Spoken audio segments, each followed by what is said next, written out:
Shalom guys, ketemu dengan saya Abraham Telogila. Nah, hari ini kita akan belajar sedikit. Kita akan sharing tentang bagaimana kita bertumbuh dan mengakar kuat dalam Kristus.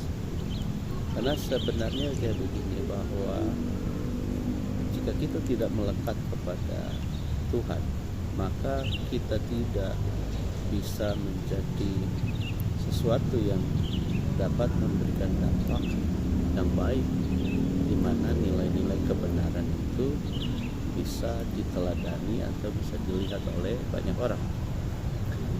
Kita harus bisa jadi contoh dan teladan.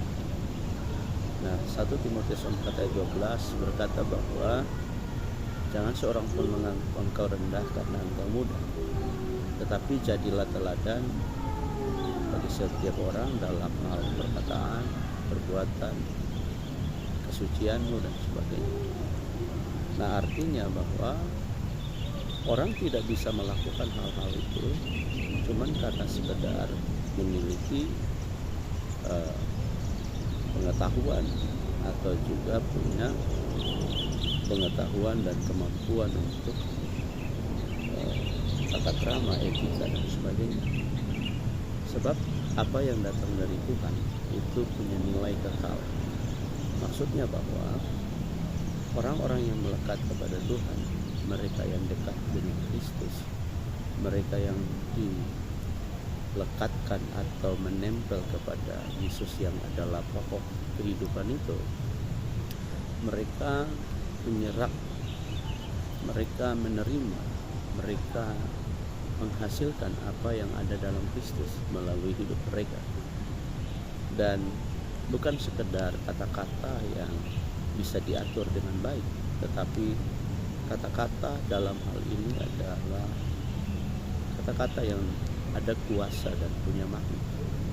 Sebab jika kata-kata itu hanya merupakan tata kelola dari cara berbicara yang baik atau juga tata krama berbicara yang baik, tentu itu bagus.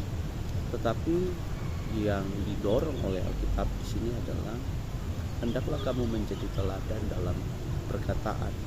Maksudnya adalah perkataan yang mengandung nilai-nilai kebenaran, yang di dalamnya bahwa orang bisa menyampaikan kebenaran itu lewat perkataan mereka. Kata-kata kebenaran itu sederhana, tetapi kata-kata itu memiliki kuasa yang sanggup mengubahkan hati, yang sanggup mengubahkan pikiran orang, yang sanggup merubah cara berpikir orang. Nah, jadi kata-kata itu adalah kata-kata yang bisa diteladani oleh orang lain. Banyak orang dari mulutnya, dari hidupnya, dari keberadaan menyampaikan kata-kata yang sifatnya merusak, banyak kali melukai, banyak kali tidak mendatangkan kehidupan. Tetapi Alkitab mengajarkan kita untuk menghasilkan atau kita bisa berbicara tentang kebenaran. Hendaklah semua yang manis, semua yang indah, semua yang sedap didengar, dan semua yang disebut kebajikan itu lahir dari hidup kita. Kenapa lahir dari hidup kita? Karena Kristus tinggal dalam kita. Alkitab berkata bahwa jika kita menerima Yesus sebagai Tuhan dan Juru Selamat, maka Dia adalah Tuhan yang bermerintah, yang berkuasa atas hidup kita. Dia adalah Tuhan yang sanggup mengubahkan hidup kita. Dia adalah Tuhan yang sanggup memperbarui hidup kita. Dia adalah Tuhan yang sanggup melakukan hal-hal yang sebelumnya kita tidak pernah tahu, kita tidak pernah alami sebelumnya, bahkan kita tidak pernah melakukan sebelumnya. Nah, makanya orang yang tinggal dalam Kristus itu, dia melakukan apa yang dilakukan oleh Kristus. Dalam hal ini adalah kata-kata mereka adalah kata-kata yang baik, kata-kata yang membangun, kata-kata yang memberikan harapan, kata-kata yang memberikan kehidupan, dan mereka memiliki makna dalam setiap perkataan mereka. Tapi banyak orang juga di luar sana, mereka kata-kata mereka selalu meracuni orang lain. Mereka berkata bahwa tidak ada harapan. Mereka bilang bahwa mana mungkin, mana bisa. Tetapi kita yang kenal Yesus, kita selalu berkata bahwa dalam Yesus ada harapan, dalam Yesus ada jalan keluar, dalam Yesus ada kemenangan, dalam Yesus ada kekuatan. Sebab itulah kita menjadi percaya dan kita menjadi sungguh-sungguh kepada Dia. Nah, makanya kita jadi orang Kristen, kita butuh mulai memberikan contoh dalam hidup kita, dalam keluarga, di dalam komunitas kita, dimanapun kita berada. Kata-kata kita harus bisa jadi berkat, kata-kata kita harus bisa membangun, kata-kata kita harus mendatangkan manfaat buat orang lain. Ada orang-orang yang memang spesialis untuk merusak dan mencelakai orang lewat kata-kata. Nah, agar kita bertumbuh, mulailah dengan kata-kata yang benar. Yang kedua, marilah kita memiliki sikap dan perbuatan yang memang mencerminkan Yesus tinggal dalam kita. Ini memang tidak mudah. Sepertinya bahwa menjadi Kristen itu bukan hal yang mudah. Menjadi Kristen itu bukan hal yang biasa-biasa saja, karena memang ada aturan yang mengikat kita, ada aturan yang mendorong kita, mengharuskan kita untuk memiliki perbuatan yang benar. Karena apakah yang bisa menjadi kesaksian kita buat orang lain, yang membuktikan bahwa Yesus ada dalam hidup kita, bahwa membuktikan bahwa kita mengalami persekutuan dengan Yesus? Hanya salah satunya lewat perbuatan kita. Perbuatan ini adalah perbuatan-perbuatan yang bisa dinikmati oleh orang lain, perbuatan yang bisa orang lain rasakan. Perbuatan kasih, kemurahan, perdamaian, perbuatan yang mengakibatkan orang lain bisa berdamai, orang lain bisa bersuka cita karena lewat hidup kita.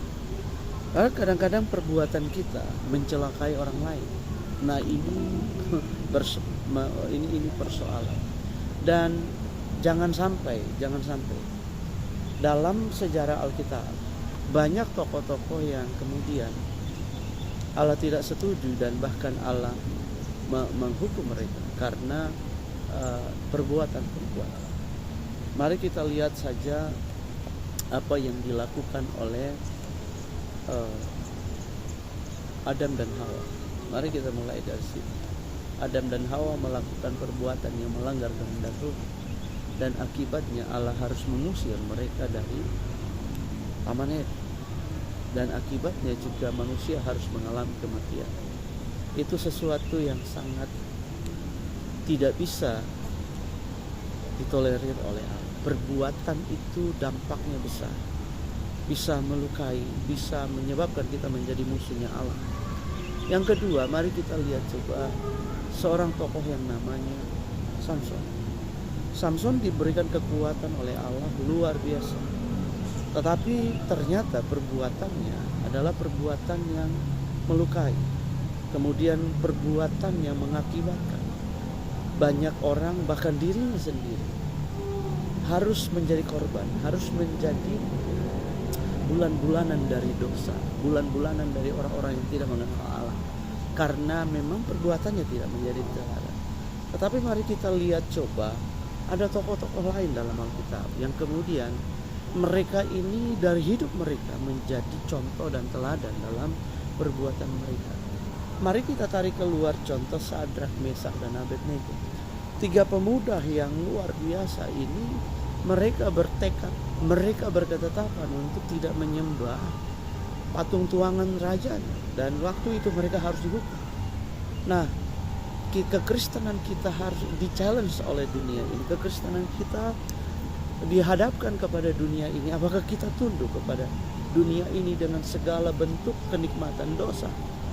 Orang sering sekali terjebak dalam berbagai dosa karena mereka dari hidup mereka tidak ada perbuatan-perbuatan yang menunjukkan bahwa mereka anak-anak Allah. Perselingkuhan, affair di mana-mana dan sebagainya. Dosa jadi biasa buat mereka. Tetapi buat anak-anak Tuhan, perbuatan dosa adalah musuh. Perbuatan dosa adalah kegelapan yang tidak boleh mendekati kita. Nah, kita harus siap betul bahwa kita harus setiap saat kita berani, kita menunjukkan perbuatan-perbuatan anak-anak kerajaan. Yang ketiga, yang terakhir adalah perbuatan yang bisa membuat kita bertumbuh. Hal-hal yang bisa membuat kita bertumbuh dalam kekristenan adalah kekudusan. Kuduslah kamu sebab aku kudus.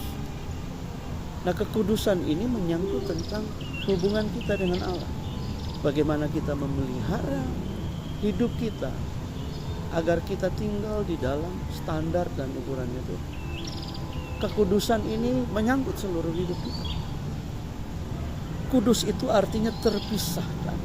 Kudus itu artinya memisahkan diri dari cara pola hidup dunia, cara berpikir, cara berkata, cara berbuat, cara hidup dan sebagainya. Tapi kita hidup di dunia loh. Iya, kita memang hidup di dunia, tetapi kita sudah menikmati cara hidup kerajaan Allah.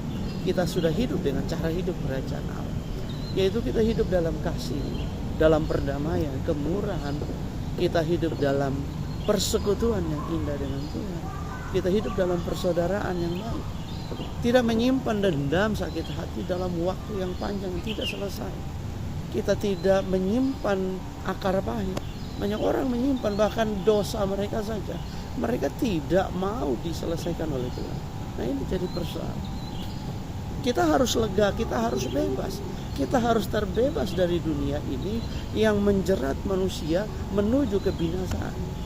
Dunia selalu menawarkan hal-hal yang di luar dari frekuensinya Tuhan, di luar dari rencananya Tuhan, di luar dari kebiasaan-kebiasaan kerajaan Allah.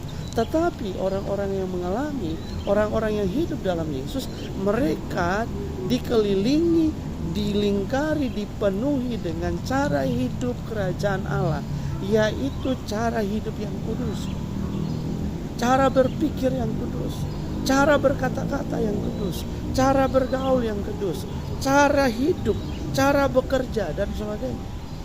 Ada standar-standar kejujuran yang benar. Nah, sehingga itulah yang bisa membuat kekristenan bertumbuh. Seseorang makin bertumbuh hari demi hari. Kenapa? Dia memiliki perkataan, memiliki perbuatan, memiliki cara hidup yang kudus. Maka kita bisa bertumbuh, berkembang, rohani kita semakin kuat. Semakin hari kita makin melihat kerajaan Allah sebagai hal yang paling utama. Kita hidup, bekerja, makan, minum, cari kekayaan dan sebagainya, itu pasti. Dan itu harus kita lakukan.